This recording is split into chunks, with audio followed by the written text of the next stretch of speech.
Yo, what's going on, guys? I'm back, and I'm here to give you my review of the March 5th edition of WWE RAW, and I'm doing things a little differently this time around.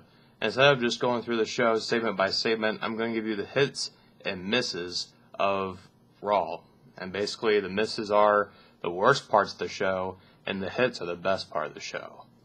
But before I get things underway, I'd just like to tell everyone to head over to WrestlingVengeance.com, join it today, and you'll be finding this video on the site as well. So be sure to leave me feedback in the when I post this on there, and also in the comment section of this video. So let's get on with it.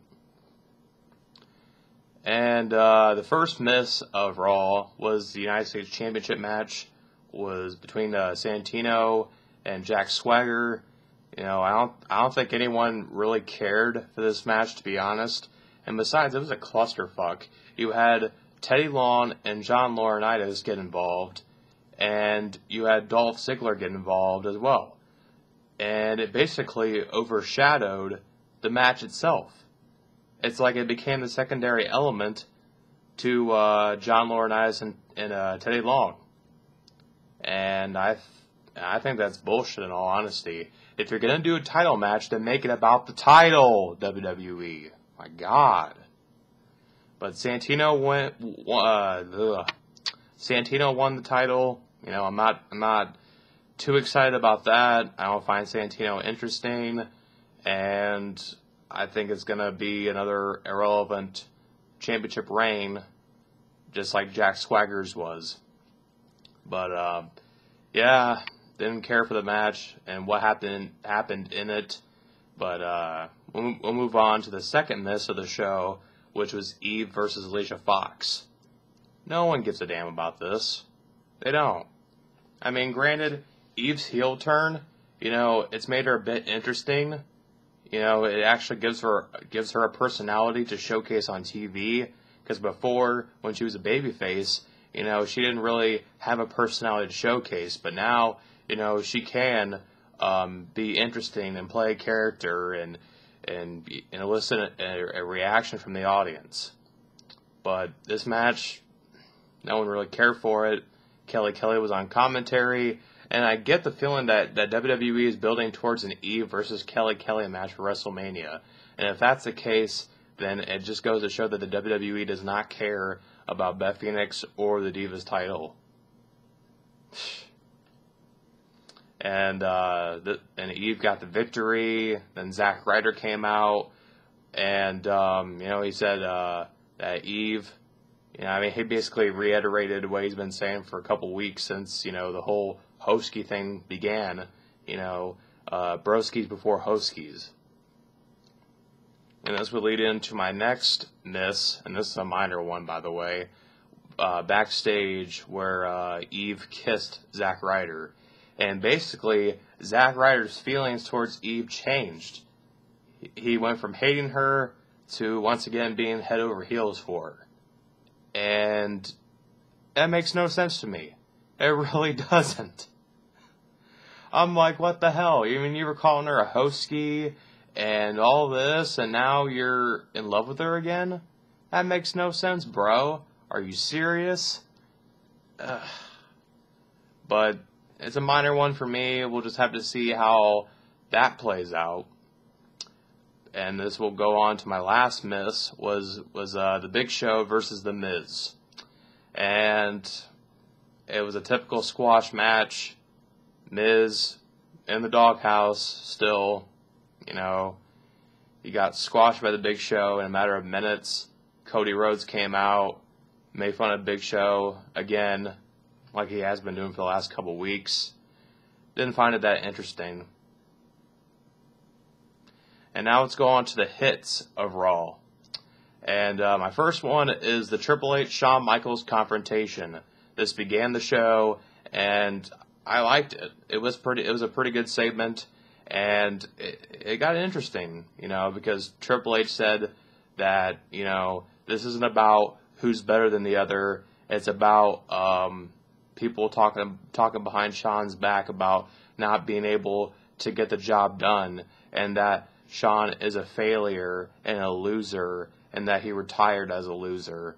And basically, Shawn Michaels was like, last year, I was right in saying you wouldn't beat The Undertaker. And then I saw you beat him within an inch of his life at WrestleMania, and you still lost. And I was right. And this year at WrestleMania, I know who's going to win. And I'll be right again. Because I'm the special guest referee. Now, I wasn't crazy about Shawn Michaels getting involved in this, but I'm just glad he's not involved in an active wrestling capacity, which was rumored to be. But thank God that he's only the referee in this match.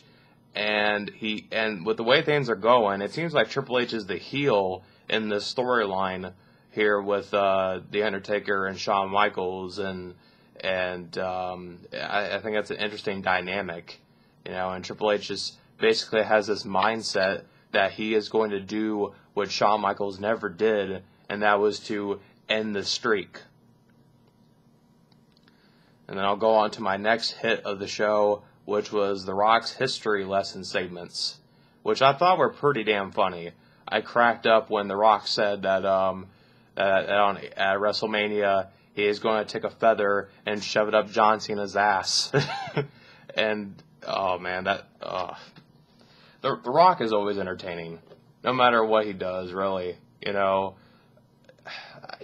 He never seems to amaze. He never fails to entertain. And that's what makes him one of the best of all time, really. I mean, I know that The Rock has kind of, gone over the top with the whole trending Twitter topic thing. That kind of got old last week, but this week he didn't do any of that.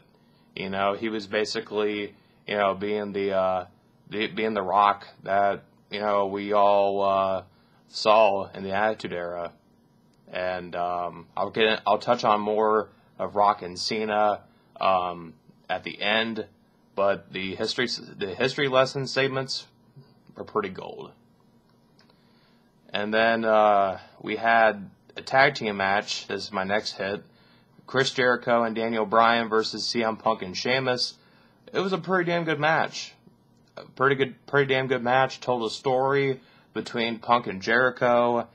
And I'm glad that Jericho got the victory here. I really think that Jericho needs the momentum heading into WrestleMania. He needs to look like a strong challenger heading into WrestleMania, and a big time threat to CM Punk's championship. And I feel like WWE did a great job in establishing that tonight, or last night, I should say. But it was a great match. I liked it, enjoyed it, and it just builds my interest and up even more in Punk and Jericho for WrestleMania. And this will lead me to my my next hit, which is Kane versus R-Truth, and this is a minor hit, by the way. The reason why this is a hit was because it was a decent match. But the negative of this was Randy Orton coming out and RKOing Kane, because this entire feud between Kane and Orton makes no sense at all. I mean, Kane just randomly shows up on SmackDown and attacks Randy Orton and chokeslams him with no logical explanation behind it. Made no sense at all. So yeah, I don't know why.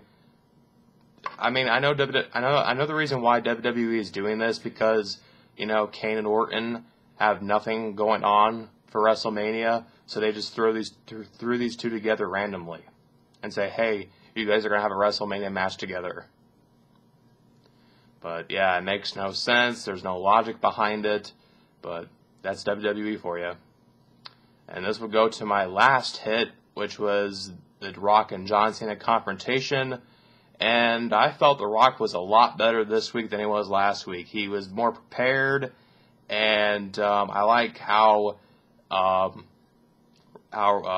when Rock, You know, he said that when he looks into Cena's eyes, he sees fear, and he senses doubt in John Cena's words that he can't beat him at WrestleMania, and that if Cena loses to him at WrestleMania, he loses everything.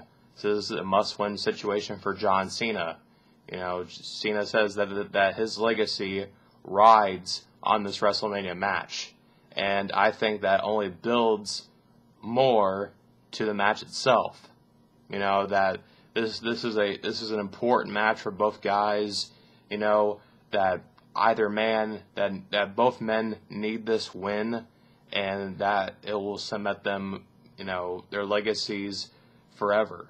Well, obviously Rock still has his legacy and stuff like that, but for John Cena, a win against The Rock at WrestleMania will only cement his legacy even more, because he can say that he beat The Rock on the grandest stage of them all at WrestleMania. But the segment at the end was pretty good between the two of them, and I'm telling you what, that it's only going to get bigger from here. I know that at WrestleMania, the match between Rock and Cena, it's going to be big, it's going to be monumental, and that these two are going to go 110%. Motors running at 100 miles an hour, and these guys are just going to tear into each other, and I can't wait to see it. It's going to be a good match. But as far as the show itself, I thought it was decent. You know, it wasn't the best Raw we've ever seen, but it wasn't terrible either. So I have to give Raw I'll give it a 6 out of 10. I give it a 6 out of 10 rating. And guys, that's gonna do it for me. And take care.